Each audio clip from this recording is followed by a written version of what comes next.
Un motor eléctrico de 15 kilowatts con una eficiencia del 90% suministra una potencia a una bomba para un sistema de distribución de agua. El agua pasa por esta bomba con un flujo másico de 50 litros por segundo. Los diámetros a la entrada de la bomba y a la salida se asume que son del mismo diámetro, ¿sí? Son iguales, y que la elevación respecto al punto de entrada y al punto de salida podemos decir que es mínimo, ¿no? Que es despreciable. Y se nos dan la presión de entrada y la presión de salida de la bomba, son presiones absolutas. Y en base a esta información se nos pide calcular la eficiencia mecánica de la bomba y el incremento de la temperatura del agua conforme fluye a través de la bomba debido a la ineficiencia mecánica, ¿no? Entonces este es nuestro diagrama. Tenemos un motor que está conectado a una bomba a través de una flecha. De aquí es que sale por ahí el concepto de trabajo de flecha que ya han estado revisando. Sí, eso sale porque el trabajo que suministra este motor hacia esta bomba lo hace a través de una flecha. Y bien, entonces este motor tiene una eficiencia del 90% y sabemos que a este motor se le suministran 15 kilowatts. Presión de entrada, presión de salida y flujo másico. Bien, la eficiencia de la bomba, si recuerdan por ahí en la ecuación 526, teníamos esto, ¿no? Que la eficiencia de la bomba es aumento de la energía mecánica del fluido entre la salida de energía mecánica, ¿no? O lo podemos calcular de esta manera, ¿no? La potencia útil de la bomba entre la potencia que se le suministra a la bomba. Sería algo así como que la potencia real de la bomba entre la potencia teórica de la bomba, ¿no?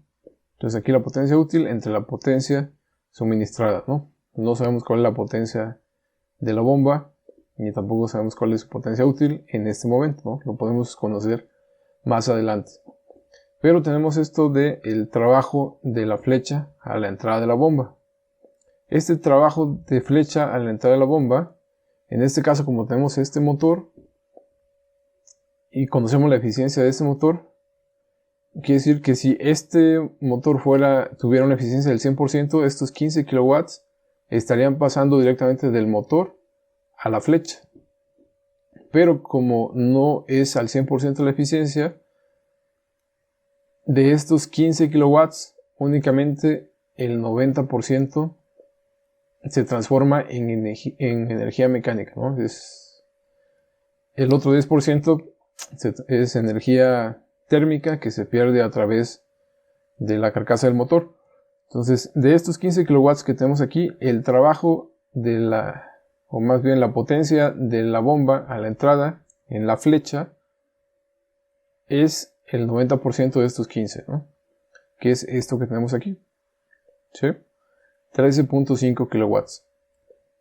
Bien, y eso, bueno, ya una vez que tenemos ese valor, ya tenemos la potencia en la flecha a la entrada de la bomba. ¿Sí? Esta es la flecha y es la entrada de la bomba, y la potencia es el 90% de 15 kilowatts.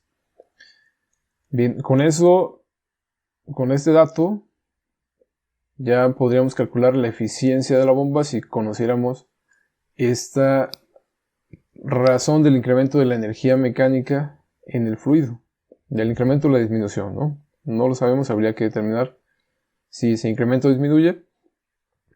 Únicamente nos haría falta ese término.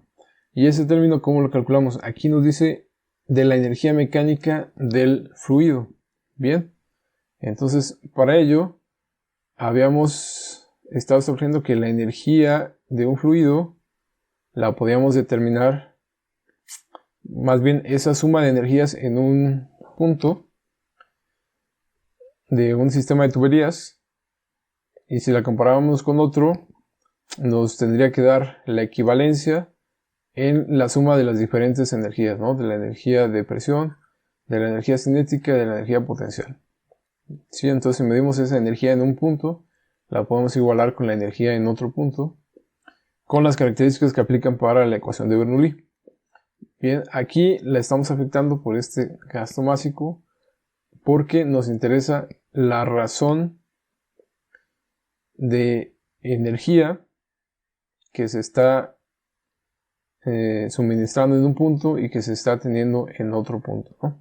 Entonces recordemos, por ejemplo, cuando teníamos calor, nosotros podemos calcular, por ejemplo, Q es igual a mCp por delta T. Cuando tenemos esta Q es cantidad de calor y aquí esta masa está en kilogramos, ¿bien?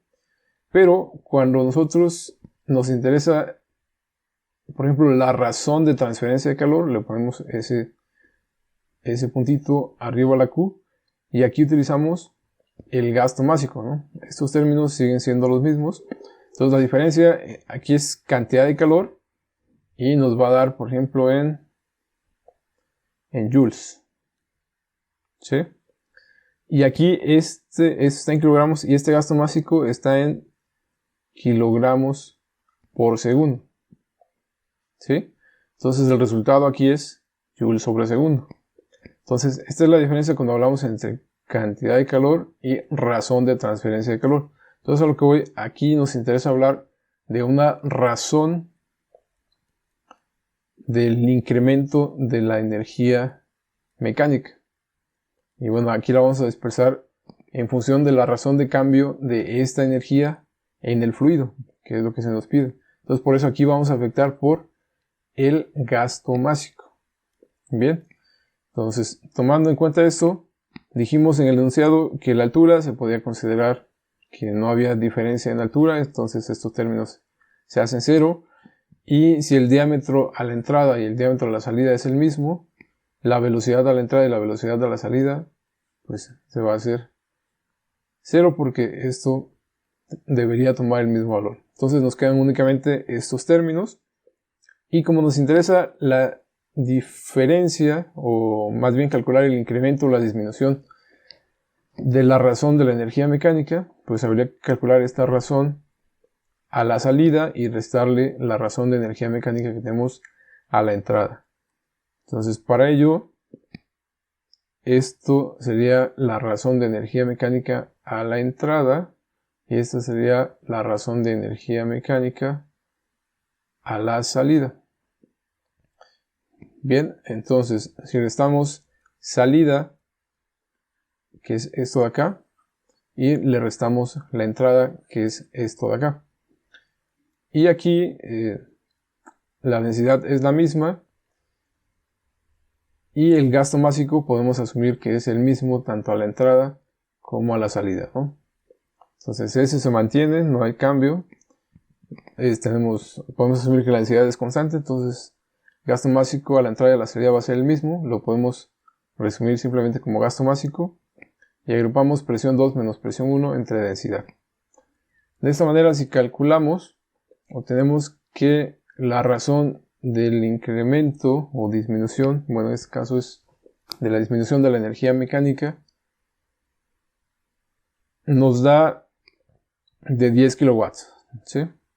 Aquí sustituimos 50 kilogramos por segundo, 300 menos 100 kilopascales entre 1000. Aquí nos va a dar 10.000 entre 1000. Y el análisis de las unidades sería el siguiente. Tenemos kilogramos por segundo. Y aquí kilopascales, recordemos que es newton entre metro cuadrado. Esto de aquí es un newton sobre metro cuadrado. Eso es un pascal. Bien, ahora ¿cómo llegamos de todas estas unidades a kilowatts? Bien, entonces lo vamos a simplificar de la siguiente manera, ¿no? Tenemos kilogramos sobre segundo y aquí vamos a poner newton sobre metro cuadrado. Sí, esto de aquí es newton sobre metro cuadrado. Y esto a su vez se está multiplicando por kilogramos sobre segundo y se está dividiendo a su vez entre kilogramos sobre metro cúbico. Ok. Bueno, no es eso. Estos kilogramos sobre segundo ya están aquí, ¿no? Entonces nos sobran esos. Kilogramos sobre segundo por newton sobre metro cuadrado entre kilogramo metro cúbico. Bien. Entonces lo siguiente es que este kilogramo con este kilogramo se nos van a eliminar. Y aquí nos va a quedar, si hacemos medios con medios, extremos con extremos, nos quedaría Newton por metro cúbico sobre segundo metro cuadrado. ¿Sí?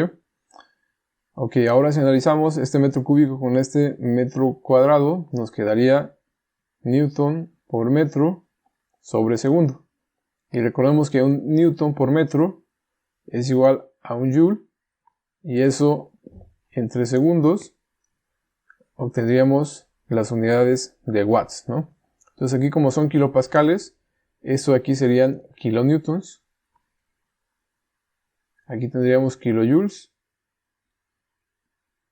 Por lo tanto, esto nos va a llevar a las unidades de kilowatts.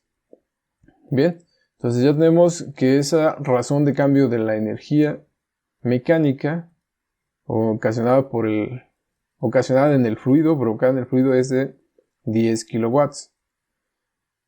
Bien, entonces simplemente regresamos a esta ecuación que teníamos acá para la eficiencia de la bomba. Ya tenemos la razón de cambio en la energía mecánica, que son 10 kilowatts, entre el trabajo de la flecha a la entrada de la bomba, que son 13.5 kilowatts, y con eso la eficiencia de la bomba que estaríamos obteniendo es de 0.741, o es lo mismo decir que es del 74.1%. Para el inciso B se nos pide qué tanto se incrementa la temperatura en el fluido debido a estas pérdidas de energía que se tienen en la bomba. Vemos, la bomba no tiene una eficiencia al 100%. Por lo tanto, la energía que se pierde es energía que gana el fluido en forma de calor, y eso va a provocar que se incremente la temperatura del fluido que pasa a través de la bomba. ¿Y esto cómo lo veríamos, no? Entonces, esta energía mecánica perdida, tenemos que si la bomba está recibiendo de entrada, la potencia de la bomba es de 13.15 kilowatts, y el fluido al final únicamente tenemos que realiza o la energía que se suministra en este fluido es de 10 kilowatts. Quiere decir que la diferencia entre estos dos, entre la energía mecánica de la bomba y la energía que se le suministra al fluido, la energía que gana ese fluido, serían las pérdidas, la razón de pérdida de energía que se tiene en esta bomba. Bien, haciendo esta diferencia obtendríamos que de la potencia suministrada a la bomba se pierden 3.5 kilowatts en forma de calor. Entonces esos 3.5 kilowatts los podemos igualar a esta conocida ecuación de la cantidad de calor perdida. Esta es energía perdida en forma de calor, es mCp por delta T. Bueno, aquí sería gasto básico por el Cp por el delta T. Y de aquí, si ya conocemos esto, que tiene un valor de 3.5, podemos despejar el delta T, que quedaría simplemente 3.5 entre 50, que multiplica 4.18 kilogramos por grado centígrado. Y esto nos va a llevar a que el fluido que pasa a través de esa bomba tiene un incremento en su temperatura de 0.0167 grados centígrados. Que bueno, en condiciones reales podría ser un poco menor, pero este sería el resultado al que estaríamos llegando para este ejercicio. Profe, écheme la mano, solo me faltan unas décimas para pasar el curso. Profe, déjenos un trabajo extra. No quiero perder mi beca de excelencia, por favor. Pero si el procedimiento estaba bien. Que no te pase. En ingeniería sabemos que el procedimiento es válido si y solo si va acompañado de la respuesta correcta. Es por ello que en Triangle.com Training Engineers Online, traemos para ti cursos de balance de materia, balances de energía, flujo de fluidos, transferencia de calor, intercambiadores de calor y muchos otros cursos más en los que explicamos en videotutoriales paso a paso el procedimiento para llegar a la respuesta correcta. Que no te pase. Suscríbete gratis en triangle.com, Training Engineers Online, y asegúrate de llegar a la respuesta correcta.